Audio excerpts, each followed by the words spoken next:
I recently made a video showcasing a quaint little base that I built in the meadows, and after receiving a lot of comments asking how to build it, I've decided to create a step-by-step guide so that you can recreate it for yourself in your own world.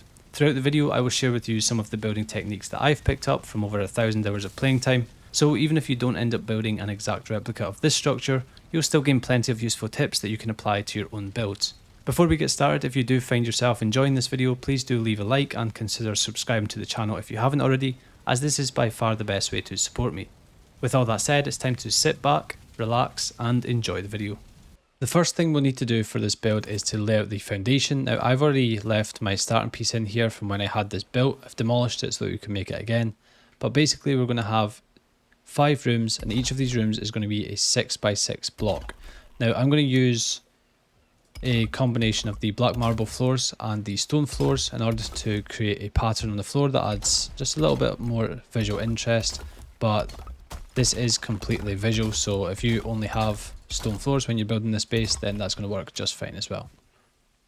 So this is what the floor pattern that I'm going to use looks like when I'm finished, and this is just for one room. So as you can see, it's a 6x6 square, and we're basically going to repeat this pattern around the build at different heights for each of the rooms. So for the workshop area, I'm going to have the level of the floor one level down from the storage room. So go ahead, grab your pickaxe, mine out a little bit of space here, and then when you're done, create the same pattern on the bottom floor as we've done for the storage room. Going to add in the black marble stairs between these portions. So the kitchen area is going to be at the same height as the storage room at the front.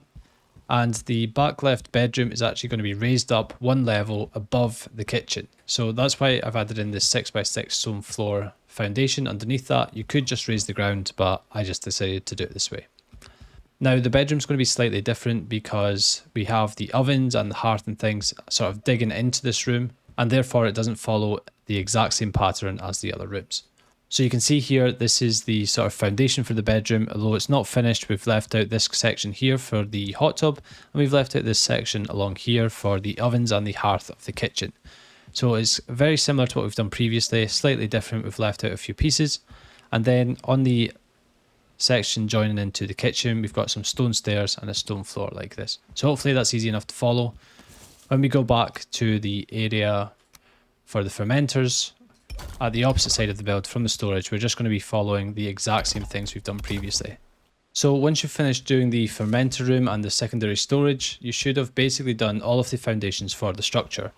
Now usually I would show a sort of bird's eye view at this point, but because I've left this oak tree in, you can't really see it. And I don't want to get rid of this oak tree because when I replant a new one, it's going to give me a different seed, which won't give me the same effect on the roof, which I'm going to do on the far side. So next up we have the columns supporting the roof. I'm going to use the Gourston medium pillars, locking in from the top center, and then it's going to be 3 higher than the level of the floor on the left side.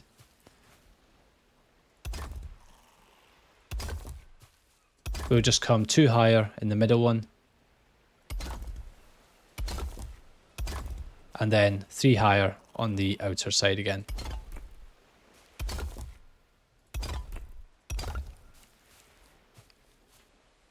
We can then do the middle arches for the door.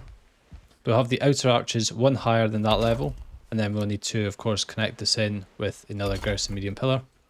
And then on the 2 middle pillars, we're going to take these 2 higher with the Gourston medium pillars on both sides, and then we'll have the Gourston medium arch connecting these 2 at the top like this. So just for a little bit of detail, I'm going to grab the Gourston small pillar, locking in from bottom center. We'll come 2 up like this, and then use the Gourston small arch to just create that little detail in between like this. And we'll need to do the exact same on the left side of the structure and also at the 2 back corners of the structure too. And we just want to be careful with these 2 because they do change in heights. We want to make sure that they're all the same height. So just make sure that you're accounting for this difference here, or make sure that you're starting them from this bottom level. So you can see the top of this arch should be in line with the top of this arch, and the same for all the other arches, which I believe they are like this. And this is a quick look of what the back right one looks like. I also want to add some arches to the interior, so I'm going to add a small arch from each of the rooms which touch this middle block going to the oak tree. And I'm just going to add in a little arch on each one like this. So that's that one finished for the storage room. And you can see I've added one for the kitchen area and for the fermenters and secondary storage. The final arch that I want to do is just in the middle between the storage room and the workstations. And it's going to basically follow exactly the same outline as these ones here. But we're just not going to have these outer arches coming off from the center like this. So we know that we need this to be 5 high for this. We're going to have the arches on the top. We'll also have the arches from the second one up. And then with the Gaussian small pillar locking from bottom center, and then we'll have this small arch like this. Last but not least, I need a few support columns, and that's just going to be in these corners here. So I think I'm going to be... And last but not least, we need to add in a few support columns. So in these corners here, I'm going to take the Gaussian medium pillar. We'll come 2 above the foundation level and add in one of these Gaussian taper pillars on the top. And we'll do the same on the other corner. And this is basically just to support the roof without using the reinforced beams. With all that done, we can start to work on the doors and walls. So I'm going to start off with the wood wall halves. And I'm going to have a layer of them along the bottom on the outside walls. We'll move into the regular wood walls. We'll create a layer of them. And then we'll jump back to the wood wall halves along the top. Now obviously when you get to this workshop area, you're not going to have the same level to start on. So I'm going to use the Gaussian wall 4x2s and basically just bridge this gap in between. As you can see, I've already done it on this back end. From here, we can basically just copy what we've done for the front room. So that's going to be the wood wall halves, regular wood walls, and then wood wall halves along the top. Now, the reason that we started on the side wall is because the snapping points onto the grousing is really awkward for doing the roof. So I'm going to grab the wood floor 1x1, basically come along the full edge of the structure, and create a full line of wood floor 1x1s along the edge of the top of this wall. From here we can grab the shingle roof 26 degree, and I want to create an overhang from these front edges like this. We're going to basically go all the way up. We'll need to use a shingle roof ridge 26 degree on the top, and then on the opposite side, if we use a top locking point, we should be able to come all the way back down like this. Now all these will be touching the tops of the arches, so they'll be fully supported, but it's just the snapping point at the start which is a little bit awkward. So we can go ahead and follow this profile of the roof all the way along this side of the structure. And once you're done, it should look like this. Now I have left a little space up here for the chimney. So this is on the very top row. I've got 2 of the roof ridge components at the edge, at the back of the structure. And what I'm going to do here, using the ashwood pole 1 meter, we'll place one of these in each corner, grab the wood floor 1x1. We're going to create these little corners around the outside, and this is basically just creating an overhang for the roof we're going to put above this. We'll have the shingle roof outer corner 26 degree, locking on from the bottom center point. This is going to basically just cover the iron pit that we're going to have below and stop it from going out in the rain. Have the shingle roof 26 degree across the top like this. And then just because we've got these shingle roof corner pieces that have this sort of lighter wood across the top, I'm just going to add in the wood beam 2 meter along the top like this, just to make it sort of look the same. And we can also do this on the opposite side. The only difference is in the second row on the outer side, we need to leave the 7th tile blank. So this is 1, 2, 3, 4, 5, 6, 7. Left that blank because that's going to be venting the hot tub. So here we can grab the wood wall 26 degree inverted, snapping from the bottom. We'll just create a really simple chimney here. Going back to the regular wood wall 26 degree, and then we'll have a shingle roof 26 degree on the top there. And then all we'll do, grabbing the ashwood beam 2 meters, is just put a little tint around the outside to make it look a little bit better. Then on the opposite side of the structure, on the bottom layer, the 3rd, 4th and 5th tile in, we need to do the exact same thing. This is going to be the chimney for the hearth. The detail for the chimney is going to be the exact same, so still again using the inverted 26 degree wall, the regular wood wall 26 degree, and also the shingle roof. And then again we'll just use the ashwood beam 2 meters to frame the chimney. One thing I did actually notice when doing this side though was that this column here and also the column on the other side, I made them 1 too short, so they actually need to be 3 medium Gaussian pillars high, and then we'll have 1 tapered pillar. And this is so that it protrudes through the top and creates this support point for the roof. It doesn't really matter on this side because we have this middle arch supporting the roof, But just for symmetry, I want to keep these the same. So I'm going to go ahead, grab the grouse and medium pillar, and then the grouse and taper pillar, using one of the bottom locking points. And then we'll just have it slightly poking through the top of the roof like this, and making sure that this wooden shingle roof is blue in strength because it's connected to a heavy build piece. Now for the part of the roof which is on the oak tree side, we're going to basically go along and do this in reverse, adding the wood floor one by one in along the bottom here. The main purpose of this is just to create a snap point so that we can frame the front of the structure and add in some of the walls we need to. But I just like to keep it consistent across the build, so I'm just going to add it all the way down these sides of the roof.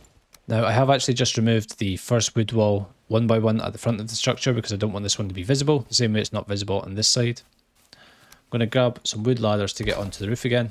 And then from here, if we grab the wood wall 26 degree, take a bottom snapping point, we should be able to lock into the snapping point created by the wood wall floor one by one. I'm going to build this all the way up. We'll have one of the crosses on the top and then all the way down the other side. And then we'll see what that looks like from the front. We might need to make some changes to this. Okay, so I think actually this looks pretty good. We can use the wood wall halves and basically just copy the outline we did for the walls on the outsides. I do want to let a little bit of natural light in here, so with the ashwood beams I'm going to create a sort of window. But I don't want the window to be this big, so I'm just going to create a snapping point with the wood wall one by one. From here I can use the wood wall 26 degree, snapping from the inner bottom points. Wood wall half on the right hand side so that we cover this little block here. And then we can take out this wood wall one by one, and I'll use the ashwood beam 2 meters and just cover along the top like this. Add in a few posts for detail. And in this little gap up here, I'm going to add in a wood wall one by one. Done the exact same thing on the other side. Now we can add in the wood gates from the bottom inner points. And then for some reason they don't have a snap point on the top, so you just need to create your own snap point using the wood pole 1 and 2 meters. I'll grab the wood wall 26 degree, fill in these gaps at the top of this arch, and then just for symmetry I will place in a wood beam 2 meters along the top of each door like this. You can do the exact same thing on the other side of the building, and I've also done the same at the back left and the back right of the structure. I've also added in all these torches because it was getting a little bit dark and depressed in here. And then this is the exact same as we've done elsewhere in the building. So it's just the wood wall halves, the full wood walls, and then the wood wall halves again, just to sort of close off the back. Now I think the last thing we need to do for the roof is just fill in this middle section, but this is going to be really easy because we've done all the hard work already. So if we stick with the shingle roof 26 degree, we're going to come 2 high, we'll have the shingle roof ridge on the top, and then on the opposite side we'll come down by 2 shingle roof 26 degree, and that's going to be our profile for the roof. What I want to do, because of this big oak tree branch which is coming down into my build, now the oak trees are going to have different styles of oak trees for each one you plant, so yours might not necessarily be the same as my one, but I just want to sort of leave this section open to complement this oak tree. So now I'm just working along the rest of this roof. I think actually I'm going to have the roof ridge going all the way along the top because I think that works out just fine. But the rest I will leave open like this. If your tree doesn't come through like this, you can try your own adaptations or just close off this whole roof. Whilst we're on this point, I did forget to actually mention planting your own oak tree. So what you want to do to position this correctly, I obviously can't do it in this block, but let's assume that I have a secondary block here which is 6 wide and 6 deep. I'm going to come to the middle point of this, mark out 3 2-meter blocks. We'll mark out 3 from the other way, and then with the hole all you want to do is select your oak sapling or any other tree you want. Then all you want to do is grab your oak sapling or any other tree that you want, zoom in real close and just try and have it sort of overlapping this beam like this. And then what you'll need to do is remove all of these sort of works around the outside. It should still have enough space, even if you've built around like this, so hopefully that's fine. The oak trees do need a little bit more space than the other trees, but if they're not working, you might just need to cut back these grousting columns and just let it grow first. So sorry about that if you started building this and you haven't yet planted your oak tree, but I did just completely forget about that. I'm just going to add this little detail on the top of this middle arch too, because I think it looks pretty cool and it looks a little bit empty right now. And then I think the only other thing we need to do for the roof is just go around the outside and put a trim using the wood roof cross and the wood beam 26 degree all the way around the outsides like this. I'm also going to do it along the edges here just because I've got the oak tree sort of cutting into it. And then at both sides, at the front and back of the structure, I'm going to follow the exact same thing with the wood beam 26 degrees. And then the wood roof cross on the top like this. And last but not least, in the middle section at the back of the build, we just need to fill in this gap here. So let's try and do a nice little pattern to sort of finish this off. Wood wall 26 degree. We'll jump onto the wood beam 26 degree. Wood roof cross at the top. Back to the beam and then the wall. And then if we switch the wall around like this, we create this little opening in the roof here, and then we can just close it off with the wood roof cross 45 degree. This will still let some natural light in. I think it sort of ties off the roof relatively well. Okay, so that's the main structure of the build done, but now I actually just want to sort of make this entrance area look a little bit nicer. I'm not going to alternate between the black marble and stone on the outside. I'm just going to use the stone, but I'm going to put a layer of 2 wide stone floor along the front, and then also sort of out to mark off this little area here. So again, we're sticking to the sort of 6x6 grid. I think actually I did have these as black marble originally, so let's just stick with that. We'll put a little black marble block in front of the doors. We're going to have black marble stairs leading up to the doors.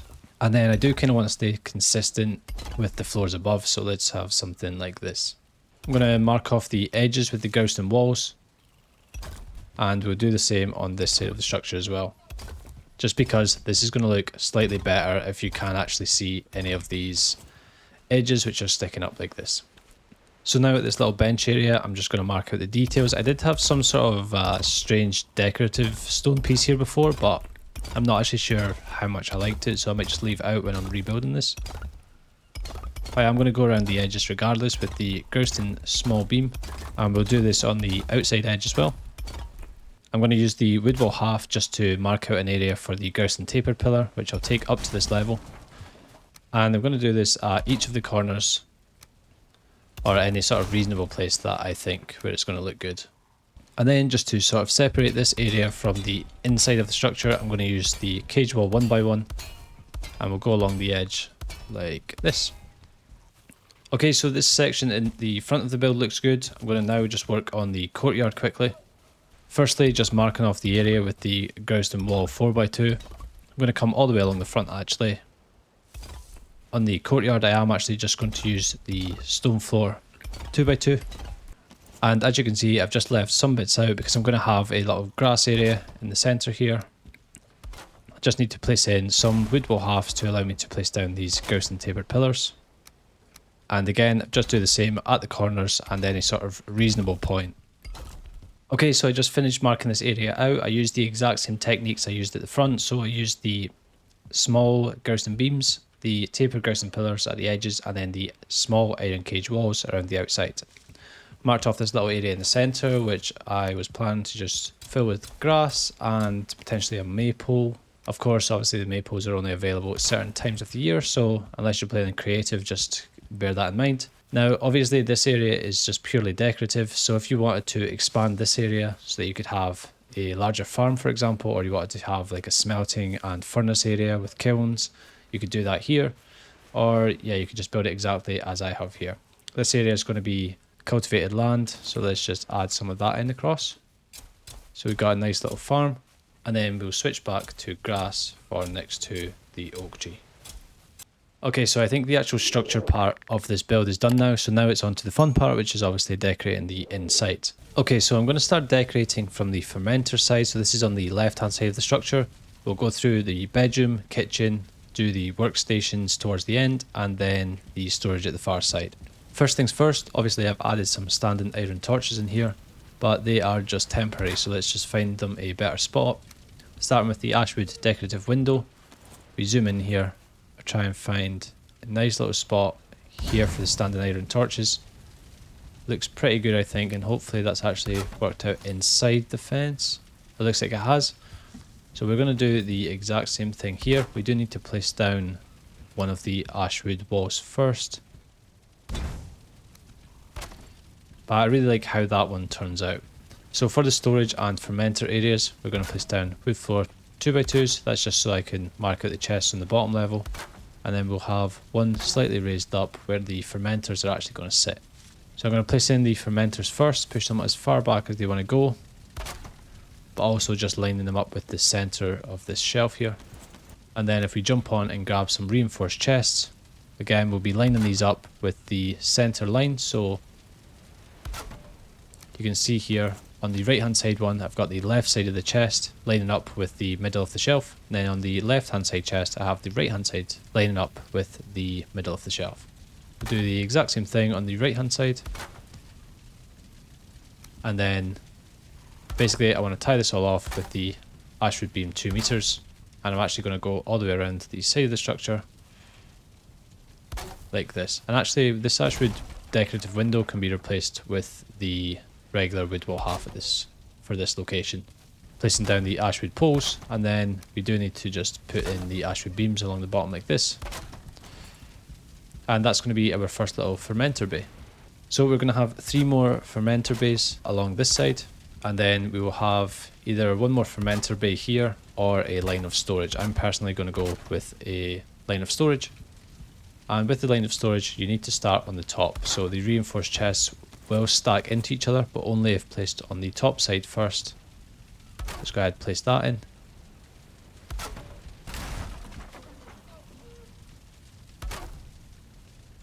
Work our way down. And there we have it. Back to the fermenters.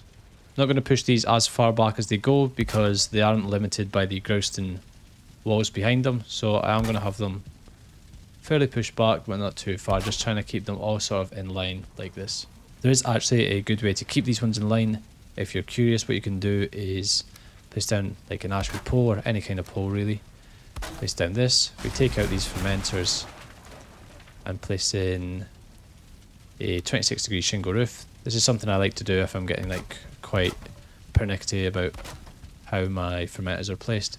Come back onto the fermenters, line it up with the middle of these shelves and just push it back until it no longer collides with the roof. And this is going to enable you to place all of your fermenters almost pretty much perfectly in line.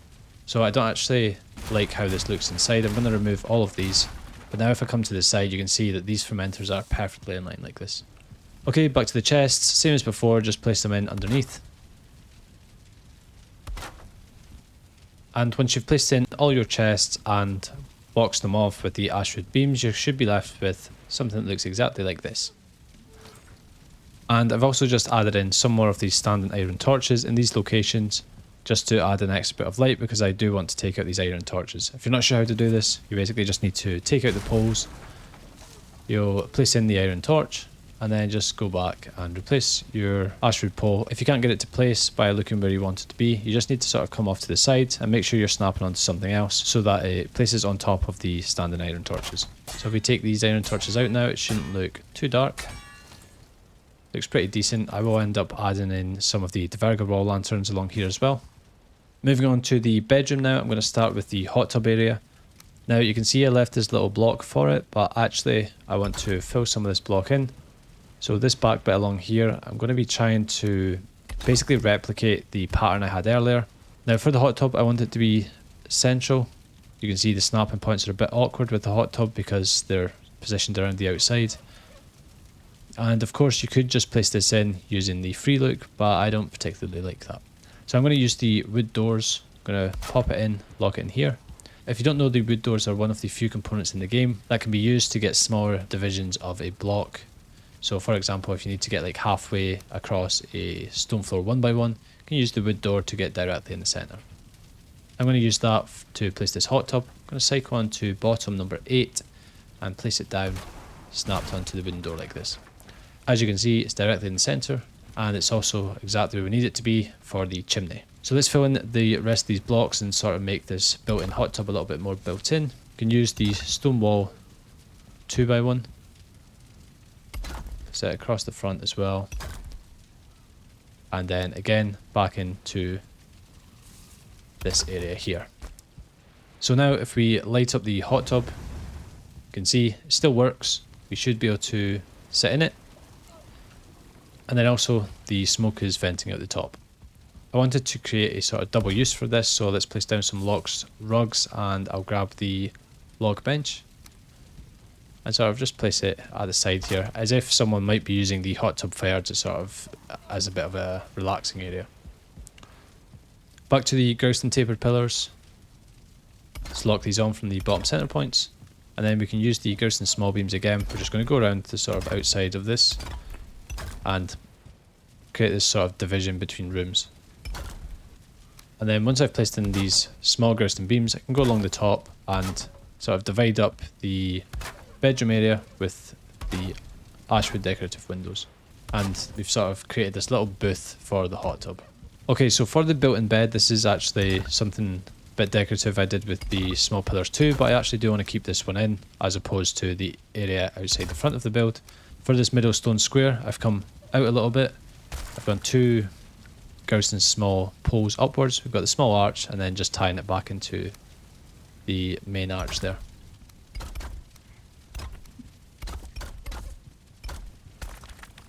That's it done for both sides, and then we just have this sort of connecting beam along the top like this. Here we can add in the dragon bed. Dragon bed is obviously needed for comfort despite there being an ashwood bed, and then we also need some sort of banner for comfort too. So I'm going to use the blue banners. Blue just always seems to be my favourite for some reason. Get rid of these torches. And I want to basically use the actual banner section to cover up and stop any sort of vision from coming through. So you can see this is sort of too far apart for me. I'm going to come a little bit in like this. And then we have the last piece here like this. And we want to do the exact same thing at the front. And I think it's getting a little bit too dark, so let's add in some Diverger wall lanterns.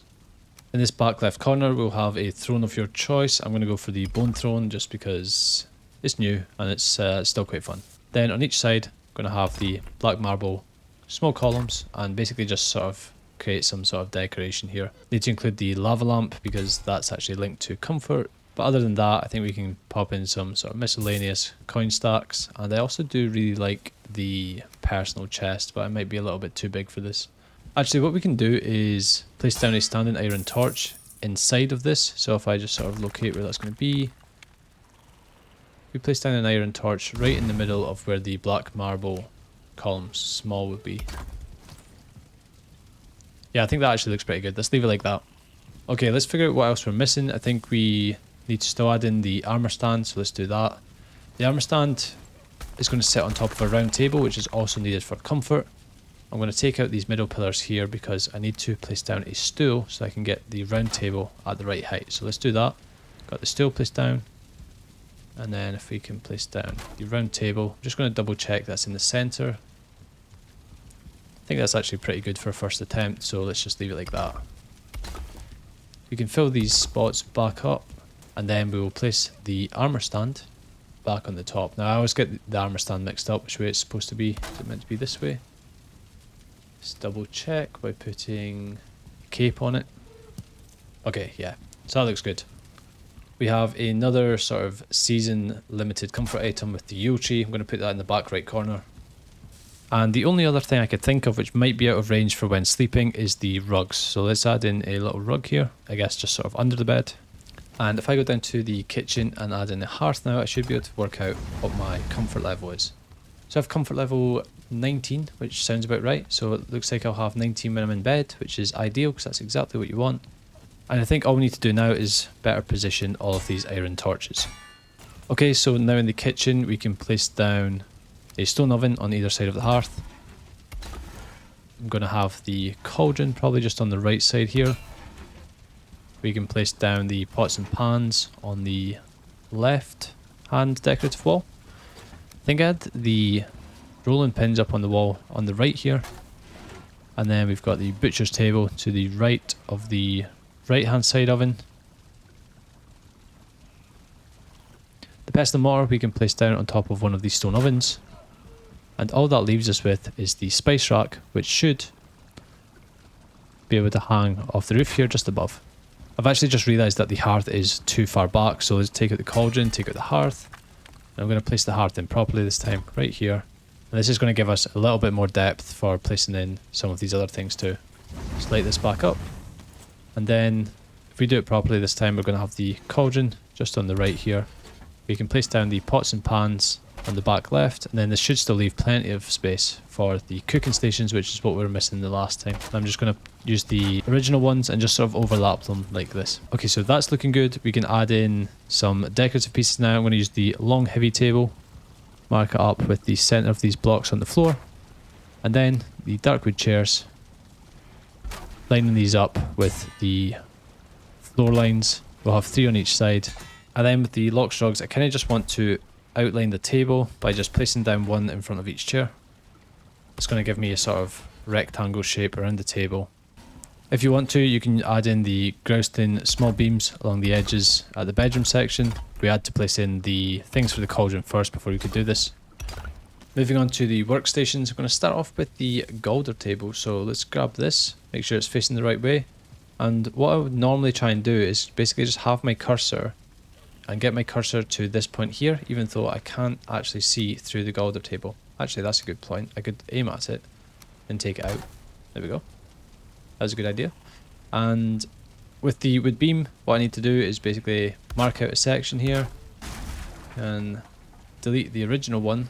But for the rune table, which is in crafting, I need to just place it on top of that beam. Otherwise, when I build this all in, you're not actually going to see as much detail as I would like for the rune table. Let's build that in now. Now we can grab the spinning wheel, place down the spinning wheel just here, and then we can go back with our unfading candles and place it in like this. Now I just realised I actually had an arch here on the original, because this is where I was hanging up the wreath. So maybe I could just actually add this in on the back here. That look good? Okay, that looks good. So let's do that. I think actually this looks better than the original I had. It's a little bit more open. On the back right side, we're going to have the workbench. Let's place that in. And then again, with the black marble floors, we'll sort of build this into the structure here. With the workbench, I actually need a little bit more space, so we have to add a shelf up top for the tanning rack. Place the tanning rack in like this. This can just go at the back. I think we can place down the chopping block on the left side, and then that leaves us with the tools. Now maybe if we just take out some of these, we can add the tools in the back. Then we could place these other ones back in just like this and this. Okay, that should be all. Do we have the workbench at level 5? Yes, we do. And it's a little bit dark under here, so maybe actually we can place down a standing iron torch. Just maybe inside here would look better, so let's try this. Inside. Replace the floor. Oh yeah, that looks much better. What I like to do recently is create a little, I guess, cage to catch my linen. Doesn't actually make any difference, but it just looks a little bit better and a little bit cleaner. So to place the spinning wheel a little bit closer so that when the linen comes out, it just falls right in, then we can run past it and pick it up. Okay, that's looking good. Next up we have the artisan table. Now I kind of want the artisan table and the upgrade to be centralized in this block. So I'm going to place the artisan table sort of, I guess, slightly over to the right. Hopefully we can just place the artisan press here. I like to always place it on the left because it kind of looks like the cogs are working with this cogs, even though obviously they move separate, different directions sometimes. And then the Black Forge section is probably my favourite of the lot, to be honest. I think this looks really good. Okay, so this is obviously a little bit too far out, so we kind of need the back curved to be touching this block. So something like this would be really good. Then you can see here it's kind of got the stones on this side, and then what I'm going to do is create a little shelf up here. I'll have the Black Forge cooler maybe just here. Is this where it was before? I can't remember exactly, but I think that looks pretty cool. The vise makes sense just to sort of be at the side. You can place it next to the artisan table and kind of make it look like a 2-in-1. You got the gem cutter. I know for a fact I had that up here. The metal cutter can kind of go at the front. Okay, so what I think I need to do is place down this just a little bit further back. Delete this too. And we'll just build it in a little bit more. We've then got the black marble 2x1 on the top, and then we've got the gem cutter just sat up top here. Hopefully that works out fine. And yeah, I actually really like how this all ends up looking. Let's add in a torch just on the bottom here in the center. Yeah, nice. The Black Forge setup just looks like insanely nice. I wish they sort of would make pre-made ones like this that you could just sort of place down with all the upgrades. That would be cool. And last but not least, we have the forge. Where is it? Here we go. So I'm going to have the forge sort of sticking out like this. Bellows are the largest one and the hardest to fit in, so I'm just going to place these on the right hand side, sort of facing directly over this fire. I'm going to have the smith's anvil at the side here. And then something I just remembered is that I actually had a beam running along the top for the forge tool, so we might have to add that back in. We can add it on this side this time. Go back to crafting with the forge tools. I had the forge cooler up this side, which seems to still work, which is great. And then we have the anvil, which we need to fit in somewhere. And it's actually going to look really good at the back there, so hopefully that all works fine. We've got the anvils now. Can't remember exactly where I had the anvils before. Probably tried to cheese them somewhere else, so let's try and place them up the back here like this. And then now with all that done, we can go back and grab our black marble floors. One of the top locking points. Lock that all in. We've got the smith's anvil just peering through, the grinding wheel just peering through, and the bellows just peering through. And I think that looks really good. And before I forget, we need to add in the iron fire pit, which is the whole reason we built this chimney up here, which I've just realised could probably do with an ashwood beam trim. Looks much better already. We've got the iron pit here. What I want to do is create a lock point, because I'm going to basically cage this off with the ashwood decorative window. Can take out these positioning pieces. Okay, and that's this room finished. Now onto the last room, the storage room. So I've added in this lock jog at the front. This is where my cartography table is going to be, if I can find it. There we go. Let's place it just here like this. And we do actually need to just basically go back around with the decorative windows and just make sure that these are all in the right place. I've added in the decorative windows and the small grousting beams. I did have a sort of little table here, which at the time I had just basically put anything there. But now with the announcement of the Bog Witch update, which if you guys hadn't seen that, I recommend going and having a little read, checking that out. We probably could end up placing down a feast here, which would be really useful for sort of running in and out the build. For now, I'm going to leave the Jackal Turnip just sat there. But in the future, this is probably going to be like a feast table, which I think is going to be really cool. Onto the storage now. I'm not going to spend too much time on this because I feel like I've built very similar storage rooms in pretty much all of my other builds, to be honest. I'm going to sort of block off this back corner here. But yep, very similar to before. We're going to start off with the reinforced chests. Place one down, jump up, using this middle line of each shelf to position these chests, and starting from the top and moving downwards. When you're done, you just need to go around with the ashwood beam, 2 meters or 1 meter poles, depending on which one you need at that exact time. Place down the poles, place walls at the edges, and when you're done, it should look exactly like this. Now all I'm going to do is add in a standing iron torch in the middle here, because it is a little bit dark in this room, and the Dvergr wall lanterns don't actually add that much light. That's why I like to use these standing iron torches. Just marked out the position with the wood beam, which I'm going to then try and remove from underneath. And I'm really happy with this, how this has turned out. I would say probably the only other thing I would like to do is add on some lights around the outside, like possibly in these locations they're really good for iron torches, and some Dvergr wall lanterns around the outside of the base. At the front of the building, sort of around about the outsides, I've been using these ashwood benches a lot, and I like to sort of add in a few of these vases just sort of randomly to add in a little bit more decoration. Of course, I had this S-shaped bench just at the front here, which you can sort of make exactly like this. And then also at the other side in the courtyard, I had a sort of very similar thing, just adding in all of these green pots sort of as and when I see fit, just to add a little bit of colour and extra to this build.